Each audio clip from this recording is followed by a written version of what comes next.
अब हम बात करेंगे माइग्रेन के बारे में, जिसको आप लोगों ने बहुत बार सुना भी है, देखा भी है। इसमें कुछ लोग बोलते हैं कि यहाँ पे दिमाग की नसें मोटी हो जाती हैं। कुछ लोग बोलते हैं कि इस पल्सेटाइल हेडेक होता है, यानी कि ऐसे बंद-बुझ तरीके का सिर दर्द होता है। इसमें जब भी सिर दर्द होता है तो उल्टियाँ होती हैं या खाँसने से भी सिर दर्द कई बार बढ़ जाता है। और ये सिर दर्द हल्का-हल्का ऐसे बढ़ता चला जाता है और अपने पीक पे, यानी कि अपने तेज उस पे ये 15 से 20 मिनट पे पहुँच जाता है।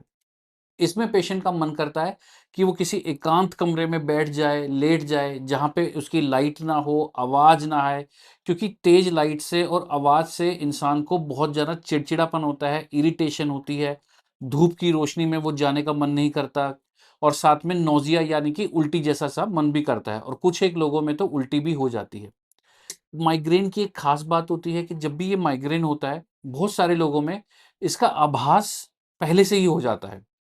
ये आभास कुछ पलों से लेके कुछ घंटे तक पहले तक स्टार्ट हो जाता है। कुछ लोग तो ऐसे बोलते हैं कि उनको जैसे ही सिर दर्द स्टार्ट होने वाला होता है, उससे पहले उनको फ्लैशेज़ ऑफ लाइट दिखती हैं। कुछ लोगों को यहाँ पे आँखों में अच्छे तरीके से दिखना थोड़ा-सा धुंधलापन आने लग जाता है। कुछ लोगों को अंधेरा-सा दिखने लग जाता है। तो इससे उन लोगों को पता लग जाता है कि अब सिर दर्द स्टार्ट होने वाला है, ताकि वो आराम कर लें। माइग्रेन के हेडेक में जब इंसान किसी एकांत जगह पे लेटता है या सो जाता है, उससे इससे कुछ फ़र्क भी पड़ता है, यानी कि वो बेटर फ़ील करता है। कुछ लोगों में उल्टियाँ होने के बाद उनको बेटर फ़ील होता है। तो ये तो था माइग्रेन। अब बट ये माइग्रेन होता क्यों है? इसकी कई थ्योरीज़ हैं। जैसे कि वो एक थ्योरी है ट्राइजेमिनल नर्व के बारे में, यानी कि ये एक ऐसी नस होती है जो कि हमारी सेंसेशन फेस से ब्रेन तक लेके जाती है। जब ये नस बहुत ही ज़्यादा सेंसिटिव हो जाती है, तब माइग्रेन पाया गया है।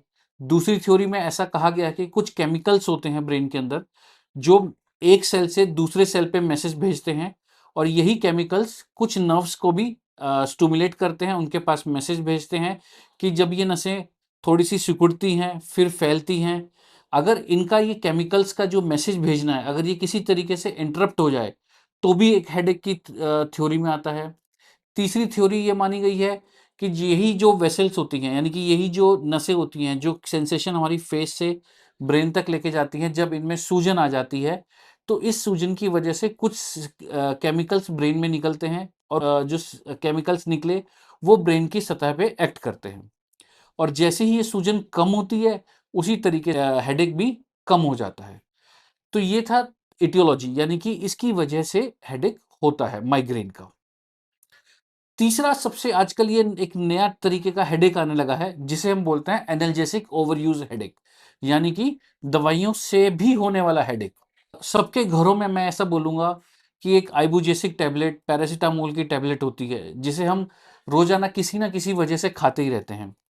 कई बार ऐसा पाया गया है कि जब इन टैबलेट्स का सेवन कुछ ज़्यादा ही होने लग जाता है, तो इसकी वजह से भी एक हेडेक होने लग जाता है, क्योंकि लोग इसको लगातार खाते रहते हैं। तो ये आजकल के ज़माने में एक नया हेडेक आ गया है, जिसको बोलते हैं एनाल्जेसिक ओवरयूज़ हेडेक।